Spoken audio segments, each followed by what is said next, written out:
We like to think that negotiation is about logic, data, and the best deal, but often the most important thing in the room is something you can't see. The invisible chair, the chair of authority. In the world of cultural intelligence, we call this power distance. Power distance describes how a society deals with power, status, and hierarchy. It tells us how comfortable people feel when authority is unequal, who is allowed to speak, who decides, and who is expected to follow. It's not just about how bossy a leader is, it's about how much people accept and even expect that power is distributed unequally. And once you see where a culture sits on this spectrum, many behaviours suddenly start to make sense. One time I'm running a training in Turkey. We're ready to begin, but the room stays quiet. We wait and wait. Not just because I don't or no one else wants to start, but because the senior manager, in fact the MD of the company, hasn't arrived yet. And quite simply, he's stuck in traffic, so the session doesn't start without him. At lunch it becomes even clearer. The seating follows a strict hierarchy, and I'm placed right in the middle, directly opposite him, even though he isn't even taking part in the training. I've seen a similar weight of position in Albania during a training session. I'm working with a group where a senior banking figure is present. Every time he speaks, and he speaks at length, the room goes completely silent. His stories receive massive applause. Now between us, he isn't a great presenter, but they're not applauding his PowerPoint or rhetorical skills, they're applauding his status. In high power distance cultures, hierarchy is visible and expected.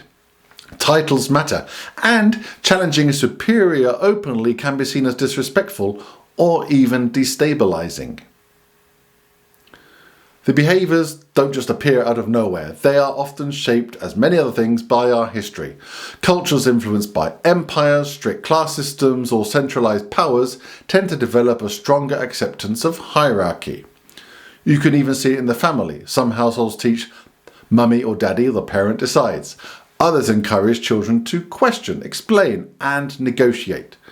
And those habits carry straight into our professional lives. Now let's contrast that with a very different perspective or experience. In Denmark, the moment I meet the boss, we're on first name terms. That's not a problem with me as I come from the UK. He doesn't sit at the head of the table. He sits with the team. He takes part in the exercises, eats with us at lunch, just like everyone else. In fact, at one point, he even shares his office with me to help me organise my materials. In lower power distance cultures such as Denmark, structures are flatter, leaders are more approachable, and people expect to be involved. This often comes from a history of local, decentralised decision-making. In these environments, an intern can challenge a director's idea, and nobody reacts or gets punished, because it's seen as engagement, not disrespect. But it's not always just one extreme or the other necessarily. There is a middle ground. Take the United States or the UK. They appear very informal, first name terms, relaxed communication, but decision making is often still top down. I sometimes call this the informal pyramid. Or take France. Hierarchy matters, status matters, but at the same time, people argue passionately with the boss because intellectual debate is valued in that country. As a negotiator, you might be interested to see how power distance interacts with other dimensions, for example, with collectivism. In many high power distant cultures, the leader is seen as the head of the group. So if you challenge the leader publicly, you're not just challenging one person, you're challenging the group. It can also link to uncertainty avoidance. In some environments, people want a strong leader to decide because it creates a sense of safety, stability. If the boss decides, others don't carry the risk of being wrong.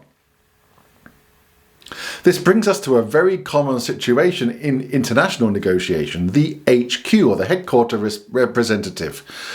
Arriving as somebody from headquarters in another part of the world, you're automatically assumed or seen as a person of authority. And in hierarchical cultures, your presence can unintentionally shut or close the conversation down. People may hesitate to speak. They may avoid giving honest opinions. They may nod and agree quickly. And it can feel like alignment. But very often it's simply deference. They're not silent because they have no ideas. They're silent because perhaps the hierarchy is visible. So, What can you do? Well, you can change the environment in these kind of situations. Instead of one large meeting where people don't feel they can speak up, try smaller groups or one-on-one conversations. Reduce the pressure of the big stage. Brief local leaders in advance. Explain clearly that I need to hear the team's real input in order to be able to make the best decision for our company. And in the room, say it explicitly. I'm here to find the best solution and I need your expertise. In this room, no idea will be punished. Now, let's finish with a few practical guidelines. If you come from a flatter, lower power distance culture, then it's important to show respect for hierarchy, and that visibly. Use titles until invited to do otherwise. Don't push too early for decisions. They may be made elsewhere. And remember, yes might mean yes, I've heard you, or I'm willing to take this further internally. If you come from a more hierarchical, high power distance culture, don't interpret informality as a lack of professionalism or lack of respect. First name terms don't mean a lack of seriousness either. If someone challenges you, see it as engagement, not disrespect. And be ready to make decisions or involve yourself in those at the table. People often expect it. Power distance doesn't tell us what is right or wrong. It tells us what in a certain situation feels normal and what of course can feel uncomfortable for us. And once you see that invisible chair, you stop reacting to the behaviour and start understanding it.